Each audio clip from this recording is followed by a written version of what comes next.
Pa da nastavimo. Pop music has also developed in different directions. Razvijala se u različitim pravcima, smerovima. Heavy metal bands like, čuli ste za heavy metal, kao što je, evo ga ovdje, on se zove Axl Rose, još uvijek je među živima. Pripada kom bendu? Bendu koji se zvao Guns N' Roses. Guns N' Roses. Okay? I bio je jako popularan. So, pop music has also developed in different directions, to smo rekli. Heavy metal bands like Guns N' Roses ili GNR, tako smo ih nekad zvali, used huge amplifiers. To amplify, to znači uvećati, znači koristili su velike pojačivače and speakers i zvučnike to produce their loud, aggressive music. Znači, njihova muzika je bila glasna i agresivna. In contrast, a nasuprot njima, the 1990s produced girl bands, imate devojačke bendove, like, kao što je koji band, sa sve devojkama, the Spice Girls, Spajsice, tako smo ih nekada zvali. Inače, jedna od Spajsica udata je za Davida Beckhama. Ste čuli za njih? David Beckham, on je fudbaler. Možda on više nije toliko popularan. Okay,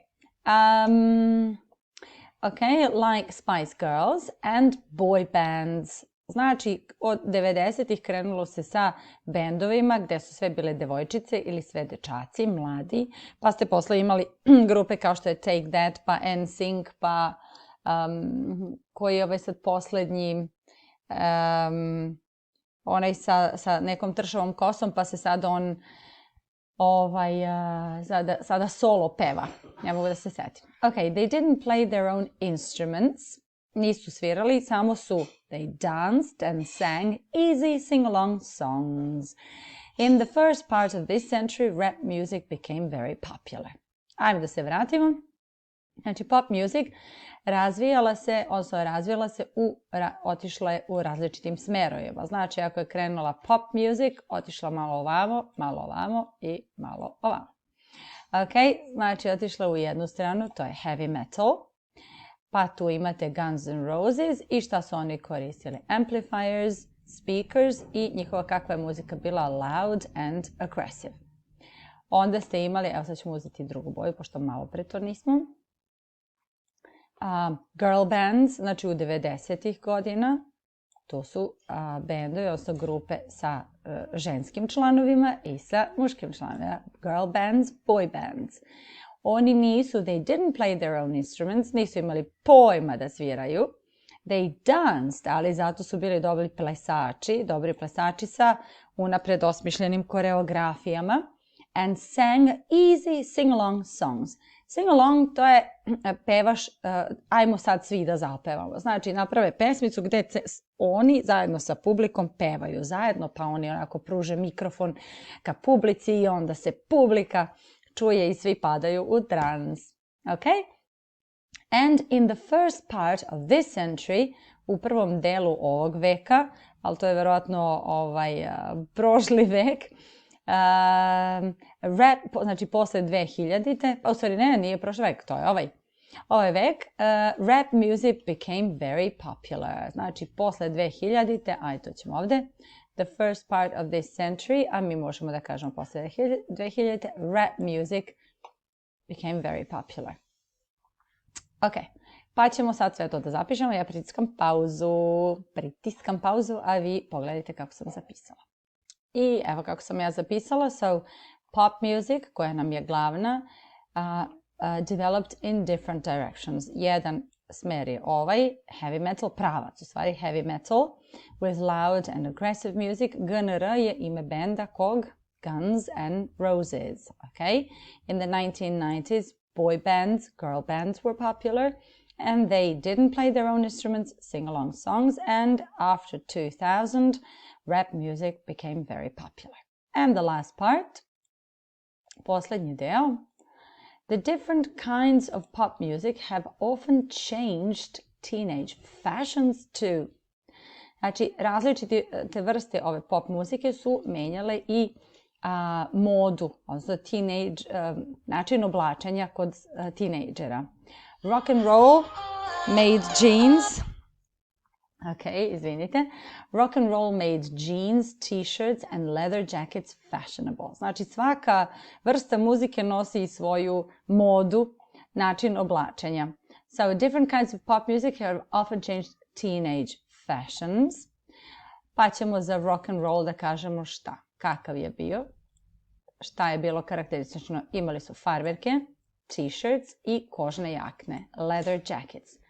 Then the hippies of the late 1960s had long hair and wore colorful flower power clothes.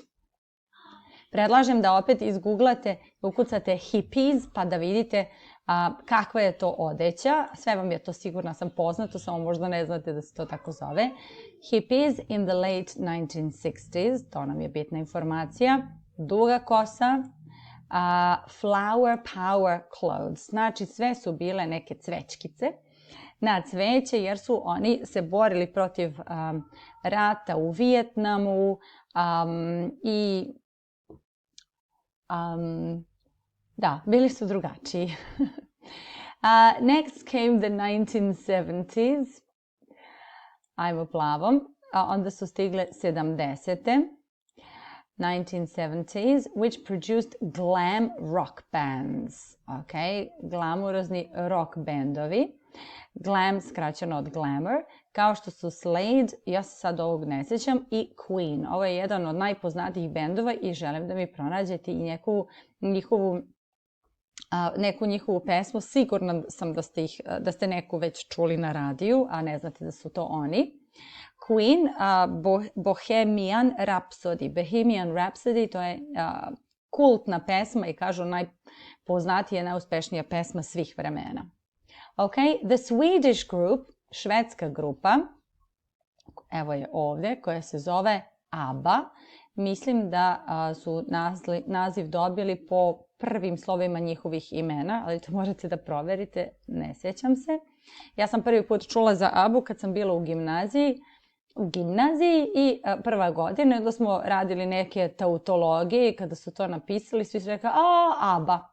I onda sam ja se malo raspitala i onda saznala ko su, poslušala njihovu muziku i jako mi se dopala.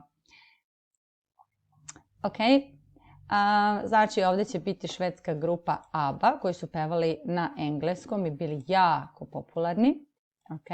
Swedish group ABBA. They were as famous for their colorful costumes as for their music. Znači imali su raznobojne kostime koje su nosili i naravno muzika njihova bila fenomenalna.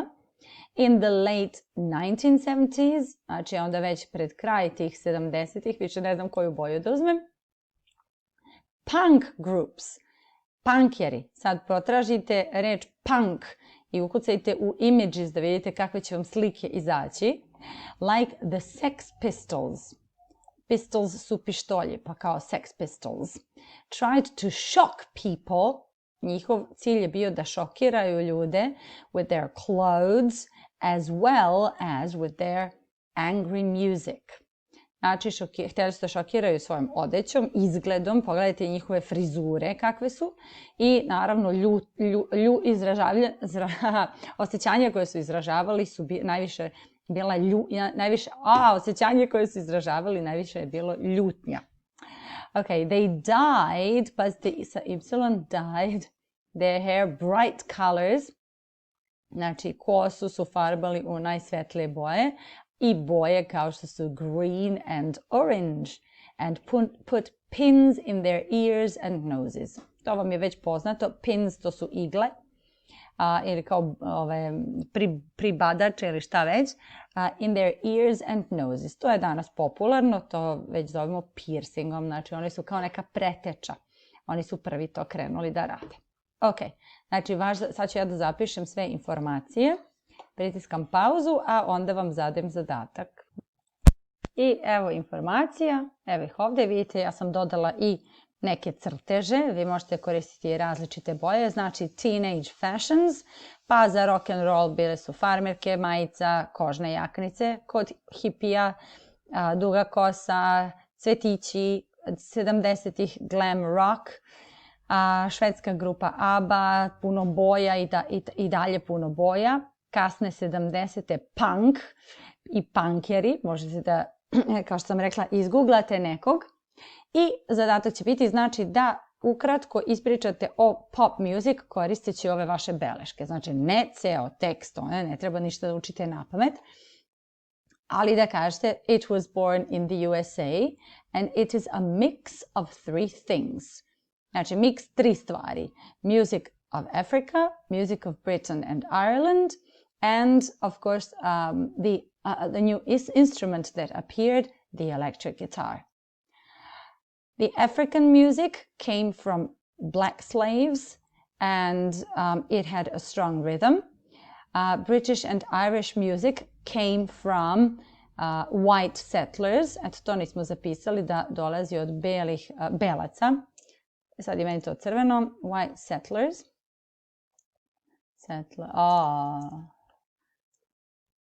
Okay, white settlers. It had a strong melody and it told a story. Dalje, in the 1950s, Elvis Presley put the 3 things together and rock and roll was born. Other famous artists were Buddy Holly, Chuck Berry, Eddie Cochran, and Jerry Lee Lewis, who was different. He was unusual. He played the piano, and these 3 people and the others played the guitar. In the 1950s, people said that pop music said that it won't last, that rock and roll won't last, because pa onda nabrojite one razloge, a onda kažete, a onda su se pojavili Beatlesi, then the Beatles appeared, the Rolling Stones, the Who, but this time they were not from the USA, they were from Britain. And since then, pop music has evolved and every generation has added something new. It developed in different directions: heavy metal, 1990s boy or girl bands, and rap music. And of course, it kind of dictated teenage fashion. Odnosno vrsta muzike je diktirala način oblačenja kod tinejdžera. Pa evo i danas mnoge muzičke zvezde vama diktiraju kako da se šminkate, za devojčice konkretno, da radite nokte, da pućite usne i tako dalje. Ali dobro, svako vreme nosi svoje breme. Alright, so you can talk about hippies, glam rock and 1970s punk. Mislite da ćete moći to da uradite? Ja mislim da možete. Dovoljno je da možda iz svakog ovog kažete po 1-2 rečenice, sasvim ok, i da pošaljete koji linkić. Ćao!